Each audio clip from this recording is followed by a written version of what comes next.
आज हर बच्चा अंदर से मर रहा है क्योंकि उसे भी पता है 2-3 महीने बाद उसका क्या हाल होगा।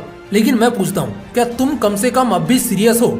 और जैसा कहूँगा क्या वैसा कर पाओगे? अगर वाकई में सीरियस हो ना तो चलो वीडियो में आगे बढ़ते हैं। अगर आपने आज से भी शुरू किया तो इस आखिरी 1 महीने में जहाँ तुम्हारी औकात पास होने की भी नहीं थी, वहाँ से लेकर टॉपर बनने तक का सफर पूरा होगा।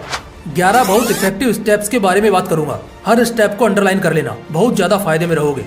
Step number 1, dream big but start small. एक बात जो हमें समझनी होगी कि सक्सेसफुल होने का कोई लिफ्ट नहीं होता।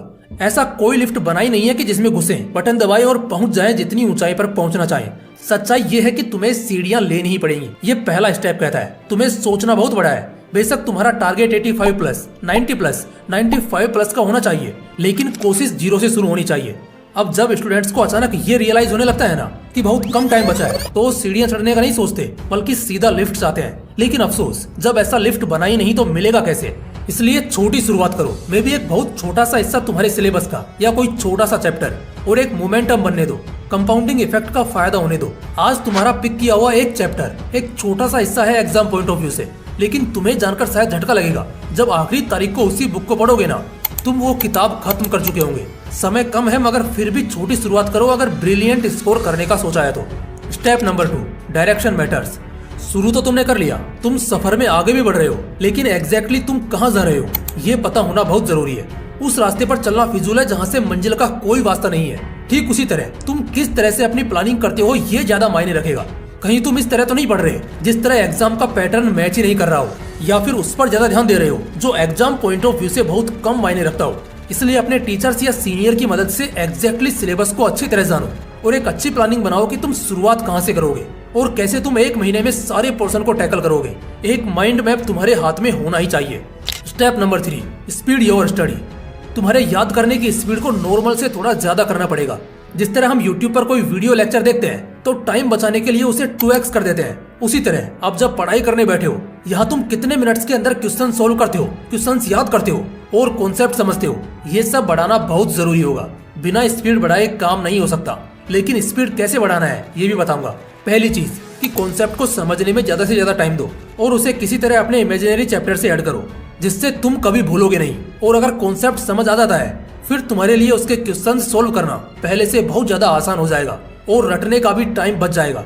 यानी कि जहां पहले तुम्हें किसी एक्सरसाइज को कंप्लीट करने के लिए आधा घंटा लगता था, वहीं वो एक्सरसाइजेज अब 15 मिनट में होने लगेगी। Step number 4, see yourself as a topper. शायद ये बात तुम्हें हल्की लगे, लेकिन सबसे ज्यादा जरूरी यही पॉइंट है। तुम ना खुद को टॉपर मान लेना। ये विजुअलाइजेशन बहुत हेल्प करता है। एक तरह जहाँ स्टूडेंट्स खुद को फेलियर समझते रहते हैं, इस चक्कर में आज जो उन्हें पढ़ना है, लो कॉन्फिडेंस और एंजाइटी की वजह से वो भी नहीं पढ़ पाते। तो ये जो आखिरी 1-1.5 महीने बचे होते हैं ये भी खत्म हो जाते हैं। लेकिन जब किसी बच्चे को उम्मीद होती है कि वो टॉप कर सकता है, वो अच्छा स्कोर कर सकता है, तो फिर वो 1-1 मिनट की इज्जत करता है और इस होप की वजह से वो अब आलस्य नहीं करेंगे और उनका मन भी लगातार पढ़ने में लगा रहेगा। तो चाहे साइंस को मानो या फिर साइकोलॉजी को, दोनों ही तरह से ये साबित हो चुकी है कि अगर तुम एग्जाम के आखिरी दिनों में खुद को एज ए टॉपर देखते हो तो तुम्हारे स्कोर्स अच्छे आने के चांसेस 50% से बढ़ जाते हैं। Step number 5, commit to excellence. एक बहुत बढ़िया फॉर्मूला देने जा रहा हूँ, गौर से सुनना। Surplus equal to quality over quantity. यानी कि फायदा तभी होगा जब तुम क्वालिटी को पढ़ोगे, ना कि क्वांटिटी को। याद रखना, 15-15 घंटे पढ़ने से मार्क्स नहीं आएंगे, बल्कि 15 चैप्टर्स में एक्सेल करने से टॉप करोगे। लेकिन सर 15 चैप्टर्स तो तभी होंगे ना जब 15 घंटे पढ़ने बैठेंगे। तो इसका जवाब है शायद नहीं। कुछ लोग लंबे देर तक पढ़ने का सोचकर बैठ तो जाते हैं, लेकिन वो थोड़ा कुछ पढ़ते हैं, फिर फोन चलाने लगते हैं, फिर थोड़ा कुछ पढ़ते हैं, कुछ खाने लगते हैं और इस तरह वो सोचते हैं कि वो 15 घंटे पढ़ सकते हैं। मैं कहता हूँ जब तुम खुशी नहीं हो या फिर अगर तुम प्रोडक्टिव नहीं हो तो फायदा क्या है 15 घंटे बैठने का।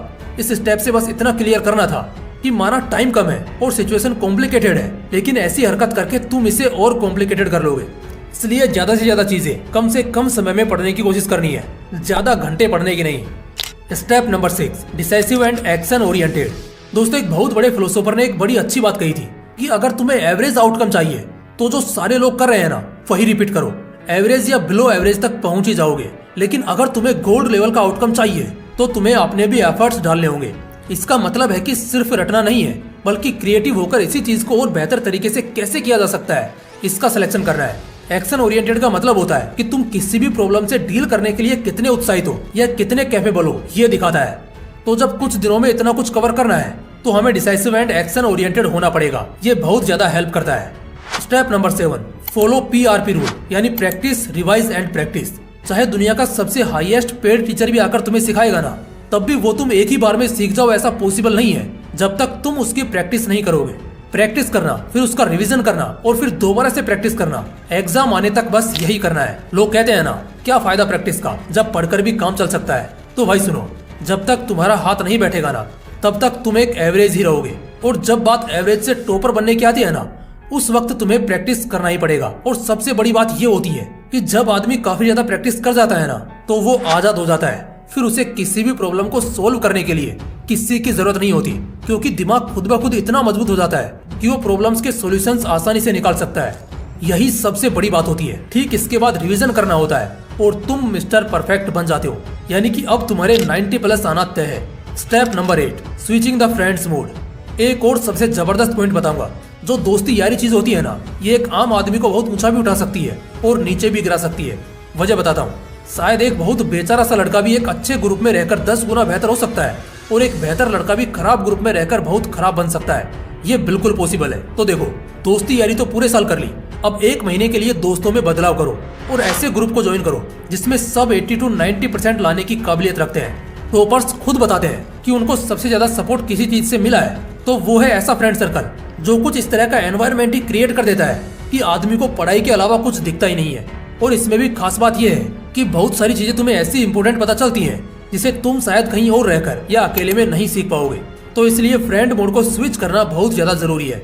Step number 9, crack all the objectives and short answers. शुरू में मैंने कहा था शॉर्टकट पे मत जाओ, लेकिन अभी जो बता रहा हूँ इसे शॉर्टकट नहीं बल्कि स्मार्ट वर्क कहते हैं। तुम्हारे टोटल मार्क्स 100 होते हैं, जिसमें से 20 तो इंटरनल मिल ही जाते हैं, और इसके बाद 20 से 25 मार्क्स सिर्फ और सिर्फ तुम्हारे ऑब्जेक्टिव पर बेस्ड होते हैं। और इन्हीं ऑब्जेक्टिव्स को यूज करके आगे भी कुछ शॉर्ट क्वेश्चंस पूछे जा सकते हैं। इसका ये मतलब है कि अगर अभी तक तुम 0 भी हो ना, तब भी कोई दिक्कत वाली बात नहीं है। सिर्फ और सिर्फ ऑब्जेक्टिव्स कर लेने से तुम 50% मार्क्स के ऐसे ही मालिक बन जाओगे। उसके बाद बस 30% तो चाहिए मिनिमम, और ये आखिरी 15 दिन में बिल्कुल पॉसिबल है। और बड़ी बात यह है कि इस दौरान तुम एकदम मेंटली फ्री रहोगे। Step number 10, by heart the concepts by writing and teaching. जो भी सारे कॉन्सेप्ट्स है ना, उन्हें सीखने के लिए और हमेशा के लिए अगर दिमाग में फिट रखना चाहते हो, तो ये सिर्फ 2 ही तरह से पॉसिबल हो पाएगा। पहला तो इसे लिख लिख कर सीखना शुरू कर दो, क्योंकि लिखी हुई बातें हम जल्दी नहीं भूलते। साथ ही इसे दूसरों को सिखाओ। इससे बेहतर कोई तरीका हो ही नहीं सकता अगर तुम वाकई में अपने कॉन्सेप्ट्स को तगड़ा करना चाहते हो तो। बहुत सिंपल बातें हैं। जिन चीजों को याद करने में दिक्कत है, 1 घंटे का काम बस 20 मिनट में हो जाएगा। 3 बार देख कर लिखो और 2 बार बिना देखे लिखो। इसके बाद सिर्फ और सिर्फ तुम्हें रिवीजन की ही जरूरत पड़ेगी बस। और इससे भी बढ़िया रहेगा जब तुम किसी को सिखा सको जो तुमने सीखा है। ये चीजें काफी हेल्प करेंगी तुम्हें। Step number 11, become isolated with notes and previous year question papers. आखिरी और सबसे इफेक्टिव स्टेप, आइसोलेशन में चले जाओ। Previous year question paper solve करो। कोविड का दिन याद है ना, कहीं बाहर निकलना नहीं, कहीं भी बाहर जाना नहीं, किसी से मिलना नहीं। बस अगले 1 महीने के लिए ना खुद को कुछ उसी तरह से आइसोलेशन में सेटल कर लो। फायदा जानते हो क्या होगा इससे? रिपोर्ट्स बताती हैं कि सिर्फ डिस्ट्रैक्शन हटने से प्रोडक्टिविटी 2 गुना से ज्यादा बढ़ जाती है। इसका मतलब है सिर्फ अगर आइसोलेट होकर भी रह गए ना, तो भी प्रिपरेशन की स्पीड 2 गुना तो ऐसे ही बढ़ जाएगी।